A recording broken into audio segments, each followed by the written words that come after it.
നമസ്കാരം. റാഫ്റ്റോക്ക് ഫുട്ബോളിലേക്ക് അവർക്കും സ്വാഗതം. ഇന്ന് ജയിച്ചാൽ FC ബാഴ്സലോണയെ പിന്തള്ളി ലാലിഗയിൽ 1-ാം സ്ഥാനത്തേക്ക് കയറാൻ പറ്റും റയൽ മാഡ്രിഡിന്, താൽക്കാലികമായിട്ടെങ്കിലും.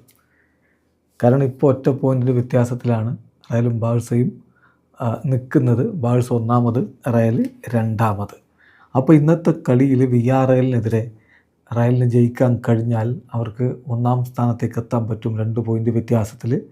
പക്ഷെ നാളെ ബാഴ്സയ്ക്ക് വീണ്ടും കളിയുണ്ട്. ഹൊവൈഡക്കെതിരെ അവർ ജയിച്ച് അവർക്ക് 1-ാം സ്ഥാനം തിരികെ പിടിക്കാം. അതല്ല, ബാഴ്സ പോയിൻ്റ് ഡ്രോപ്പ് ചെയ്യുകയാണെങ്കിൽ 1-ാം സ്ഥാനത്ത് റയൽ അവിടെ നിൽക്കുകയും ചെയ്യും. സോ ക്രൂഷ്യലായിട്ടുള്ള മാച്ചുകളാണ്. ഇനി കാലിടാതിരിക്കാൻ രണ്ട് ടീമും ശ്രദ്ധിക്കും. അപ്പോൾ ഇന്നത്തെ മത്സരം രാത്രി ഇന്ത്യൻ സമയം 1:30 വിയ്യാറയലിൻ്റെ മൈതാനത്ത് വിയ്യാറയലും റയൽ മാഡ്രിഡും തമ്മിൽ ഏറ്റുമുട്ടുന്നത്. ഈ കളിക്കായിട്ടുള്ള റയലിൻ്റെ സ്ക്വാഡ് കോച്ച് അൽവാരോ ആർബലോയ പ്രഖ്യാപിച്ചിട്ടുണ്ട്. അതിൽ പുറത്തിരിക്കുന്ന പ്രധാന താരങ്ങൾ ട്രെൻഡ്, റൂഡിഗർ, മിലിറ്റാവോ, മെൻഡി, ഷൂമനി എന്നിവരാണ്. പരിക്കാണ് കാരണം എന്നത് പ്രത്യേകിച്ച് പറയേണ്ടതില്ലല്ലോ. അതേസമയം റോഡ്രിഗോ സ്ക്വാഡിലേക്ക് മടങ്ങിയെത്തിയിട്ടുണ്ട് എന്നുള്ള ശുഭവാർത്തയുണ്ട്. പ്രഖ്യാപിച്ചിരിക്കുന്ന സ്ക്വാഡ് നമുക്ക് നോക്കാം. സ്ക്വാഡിലുള്ളത് കോർട്ടുവ, ലൂനിൻ, സെർജിയോ മെസ്ട്രെ എന്നിവർ goal കീപ്പർമാരായിട്ടുണ്ട്.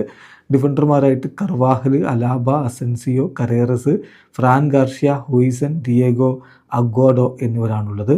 മധ്യനിരയിലേക്ക് Jude Bellingham, Camavinga, Fede Valverde, Arda Guler, Dani Ceballos, സെസ്ട്രോ എന്നിവരുണ്ട്. മുന്നേറ്റത്തിൽ Vini Junior, Kylian Mbappe, Rodrygo, Gonzalo, Brahim, Mastantuono എന്നിവരെയും ഉൾപ്പെടുത്തിയിട്ടുണ്ട്. ഏതായാലും ഇപ്പോൾ ലലീഗയിൽ 20 കളികളിൽ നിന്ന് 48 പോയിൻ്റാണ് റയലിന്, 20 കളിയിൽ നിന്ന് 49 പോയിൻ്റ് ബാഴ്സക്കുമുണ്ട്.